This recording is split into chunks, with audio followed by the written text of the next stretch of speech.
Hello, I'm Neil Clark from St Giles Church in Desborough. Today I'm going to start by telling you a story.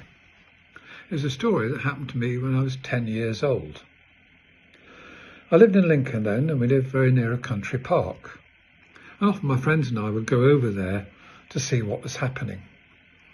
On this particular day nobody was about, so I went over on my own.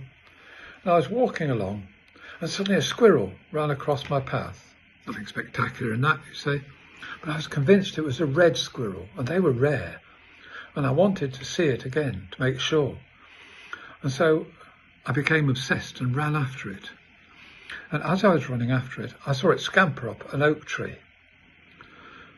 And I decided, stupidly, I would follow it, because I was convinced I'd seen a mark on the tree which would be its dray where it was going to live. Why and what I would do when I got there, I didn't think about. I also didn't think about the fact that I'm totally discoordinated and can't stand heights. But I started to climb the oak tree, and I got higher and higher, and the trunk got thinner and the branches got sparser. But eventually I got to that mark on the tree to find out that's just what it was. A mark on the tree and nothing else. The squirrel completely eluded me. I discovered two things at that moment in time. Firstly, that I was higher than I'd ever been in my life. And secondly, I was so scared that none of my limbs wanted to move anymore. My nails were digging into the tree and I was absolutely paralysed. I thought if I moved at all, I'd fall to my death. If I didn't move, I would starve to death. Neither were a great option. So I had to think and thought, what can I do? And eventually I decided shouting for help was the only thing I could do. So that's what I did. I was shouting away and nothing happened. And then eventually a voice came down from below saying, "Are you all right? Are you stuck up there?" Now that sounds positive and helpful, except it was a girl. And for a 10-year-old boy to be rescued by a girl was a fate worse than death. And so for a while I debated whether to fall to my death or let the girl rescue me. In the end, I swallowed my dignity and let her come and help me down the tree. She came up annoyingly easily. And when she got to me, she was very kind and said, "Don't worry, don't think about yourself at the height. Think about being the tree. The tree's here to help. Just hold on to the tree, follow me, and everything will be well." And that sunk in, and gradually we got to the floor, and I never saw her again, and she never told anybody. And it was when I was in my 20s that I finally lost the embarrassment enough to tell somebody about what had happened that day and her kindness. But it made me realise how different it is to be part of something rather than on the outside of it. Now in John chapter 15, Jesus says that the Father removes every branch that bears no fruit, and every branch that bears fruit he prunes to make sure it bears more fruit. He says, "You've already been cleansed by the word that I've spoken to you. Abide in me and I will abide in you." And so our first goal is to be with Jesus, to join with him and to join the family of the church. And that way we become part of God's kingdom.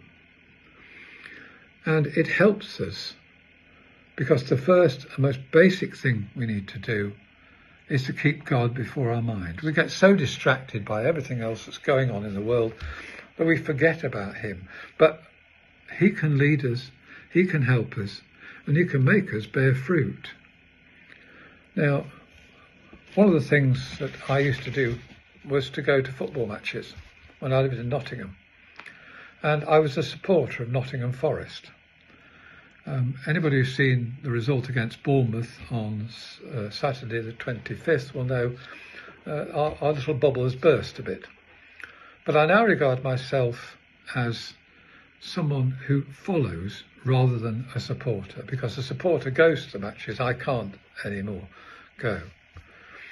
And it made me think that if I'm going to be a supporter, a disciple of Jesus, it's more than just paying attention to what Christ's about. It's actually attending and doing. It's trying to follow Jesus, to be with him, to be like him, and then to do the things that he does. Because my aim, and I hope yours, is to go to heaven. Now, when we're at school and we've got exams coming, what do? We digest and eat every fact that we can get so we can get past the exam. We want to do all we can to do our best and get the result we want. And that means we've got to place more time with Jesus and more time listening to what he wants us to do.